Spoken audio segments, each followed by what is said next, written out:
Greetings everyone. Today I'm gonna talk about Sleep's Holy Mountain.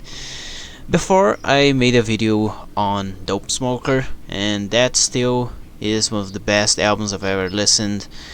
I am still listening to that. To this day I still pop it up, listen to it sometimes, and still great album, great release. But today we're gonna talk about the more popular Sleep album. So let's just move on to what really matters in this video. Sleep's Holy Mountain. My voice sounded weird, but this album is very stonery, of course. It's stoner metal, so when they made this, they were knee deep in natural substances.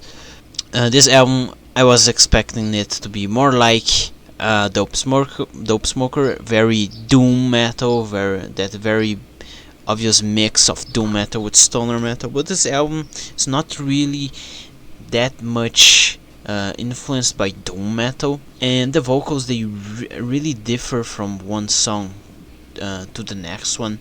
Although the vocals differ from song to song, there's not really that much singing in this album.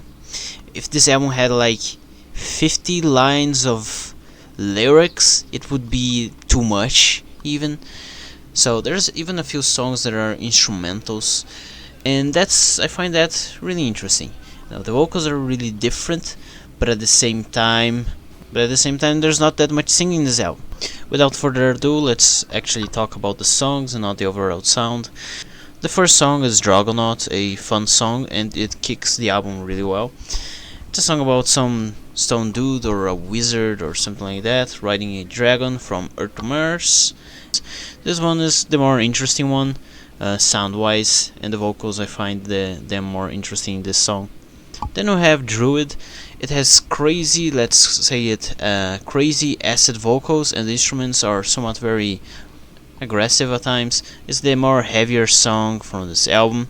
Then we go into a little different song. Evil Gypsy, or Solomon's Theme, is actually very proggy.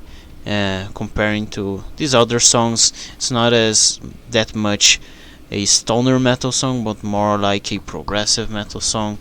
And as the title suggests, this song is more like two different songs smashed together. So this song being more proggy than the rest, and being these two different songs together, makes it stand out. It's a really unique song. Another unique song, Some Grass, is very short and very acoustic. So as I said before, this album has a lot of uniqueness to every single song. Every single song is different, and so are the vocals.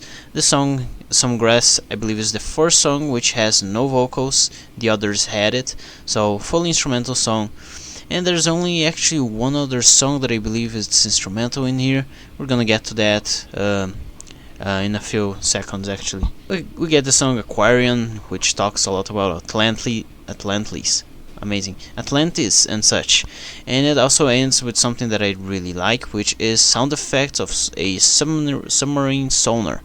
So I haven't reviewed that band yet nor ranked it yet, but there's a band called The Ocean, and that band has my favorite song of all time. And that favorite song of all time is featured in an album called Pelagio? I think that's it, Pelagio. It's been a long time since I listened to it. But that song is focused on the ocean, and it has my favorite song in it. I won't say which of the songs in it is my favorite, but something that's really present in that song is the sound effects of water and the ocean and submarine sounds and sonars and such, and I really like that. So this song here, having that very short SFX of a submarine at the very end, really nice. I really like that. Then we sort of get into the title track, Holy Mountain. Although the album is titled Sleep's Holy Mountain, there's a song called Holy Mountain, so this is, well, we could call it the title track. It mixes really intense parts with relaxing parts. Of course, they're not being played at the same time, but they're featured in the same song. So it starts more intense, and then the halfway through of the song is more relaxing, and then the song ends up with a very intense, crazy section. So really good song as well. Now these two songs, I'm just gonna talk about them together.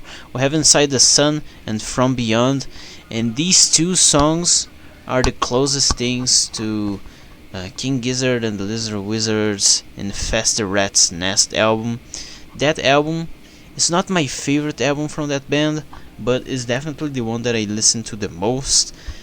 Now, when I listened to that album, I did not know what stoner metal was. I had no knowledge of what it actually sounded, nor I hadn't even read about it. But now that I have listened to Sleep, Dope Smoker, and now this album, I can see that that album is pretty much a stoner metal album. And I can really also understand that some of their other albums are more stoner rock albums. So it's interesting when your knowledge about music evolves with time. But well, these two songs are, you could feature them in Infest the Rat's Nest, and well, it would stand out a little bit. They don't sound that evil nor that trashy, as in thrash metal, but still the closest thing we have here to KGLW. To close off the album, we have the other instrumental song, Name's Baptism. It's a nice instrumental, it closes off the album. So that was Sleep's Holy Mountain. Didn't even get to talk about the artwork because there's not much in it. It's just, it doesn't look bad, but also not my really favorite type of artwork. I prefer ones that are more interesting to look at, and well, paintings, medieval paintings and Renaissance paintings and such. Albums with those as artworks, they're much more interesting, but not a bad artwork. So that was my review, which you could call it, of Sleep's Holy Mountain. Nice album, but I will say I prefer Dope Smoker much more than this one. The overall song I just prefer, it's the 1 hour long song, I just prefer that over everything that's featured in here.